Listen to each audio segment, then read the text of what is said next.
From the moment you are born, the world starts teaching you lies. They tell you being good means obeying. They tell you love means suffering quietly. They tell you your worth depends on what you give to others. But here's the truth. When you ignore your own needs to please others, you aren't being good. You're disappearing. Every smile you force, every yes you say when your heart says no, every part of yourself you hide just to be accepted. This is self betrayal. The world taught you to give yourself away, and you believed was love. Ask yourself, who said choosing yourself is selfish? Who benefits when you never say no? These aren't virtues, they're chains. Chains that slowly break the person you are inside. The Stoics understood this.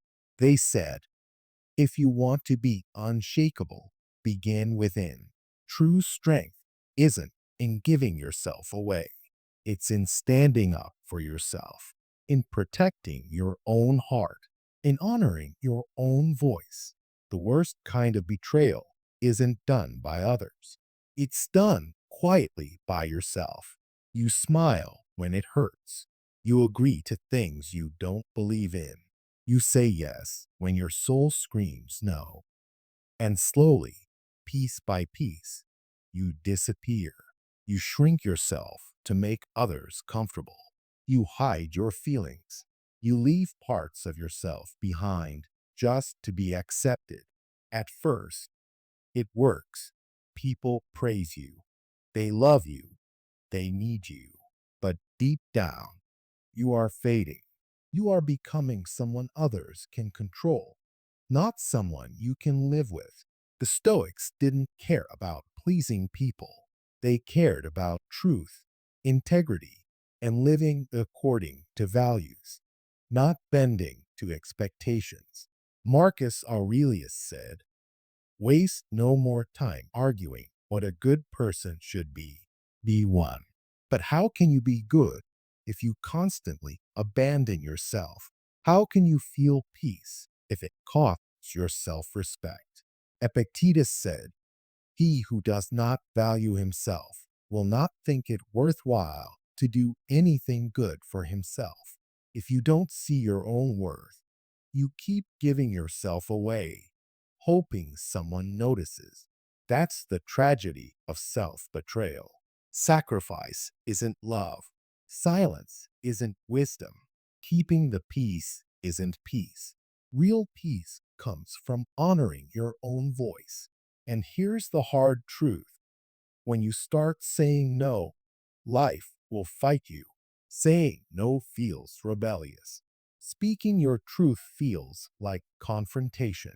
Spending time alone feels like exile. Some people will pull away. Some will call you selfish. Let them. Their discomfort comes from your obedience. And now your truth makes them uneasy.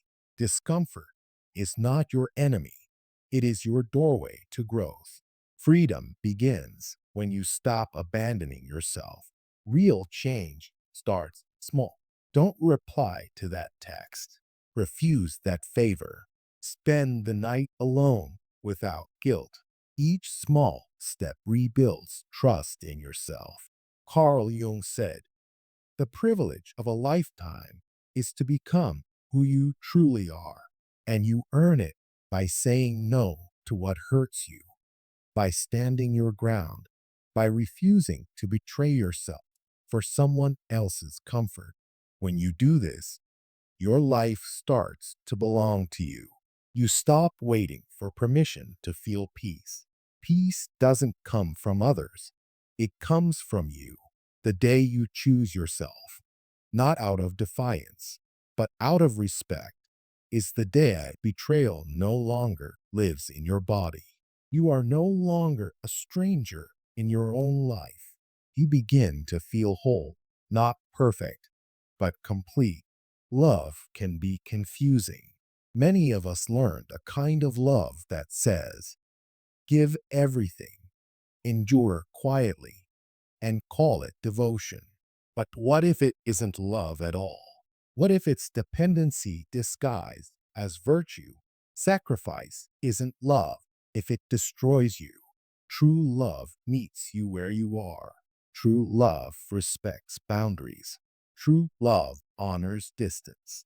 Self love is the foundation. When you love yourself fully, you can give without losing yourself. The people who see you truly, who love you for who you are, not for what you do, will stay. They will remain not because they need you, but because they choose you. Your worth is not measured by usefulness. You are a person to be seen.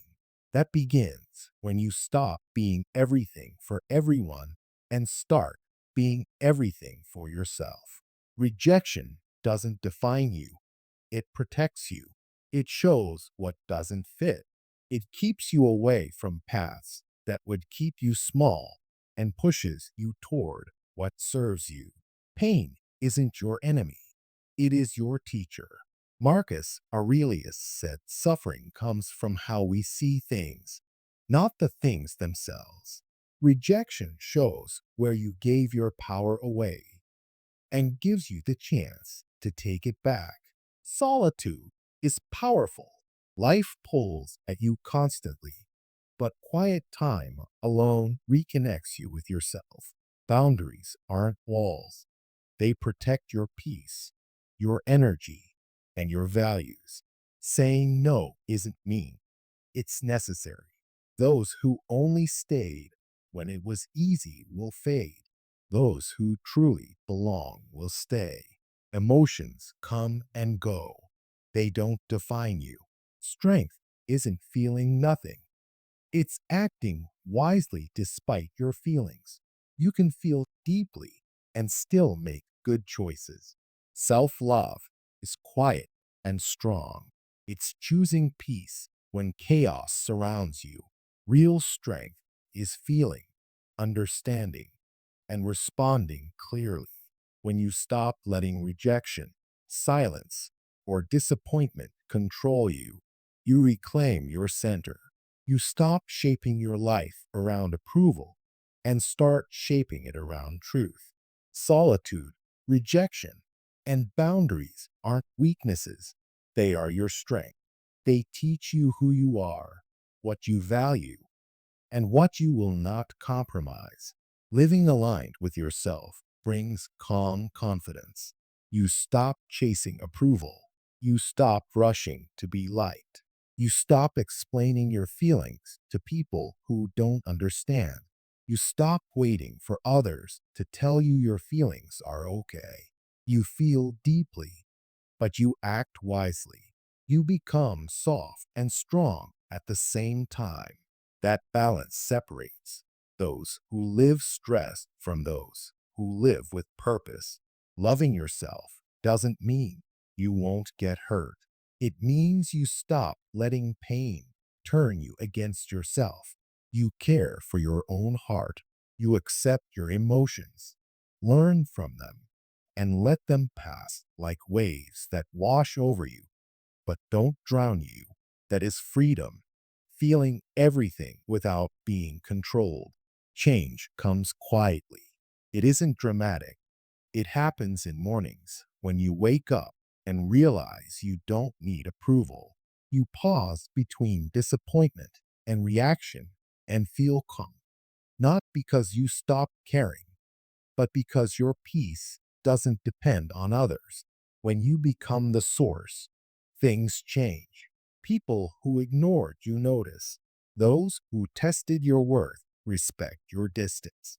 Not because you proved anything, but because you stopped needing validation. You measure worth by truth, not applause. You choose solitude over chaos, depth over attention, integrity over agreement, and over time, your presence speaks before you say a word. You've outgrown proving your worth. You've outgrown waiting to be loved. When you know yourself, when you anchor yourself, the world no longer decides your value. You do. Quiet confidence attracts. calm, strong, complete, free. Walk forward, not in need, but knowing you've always been the source.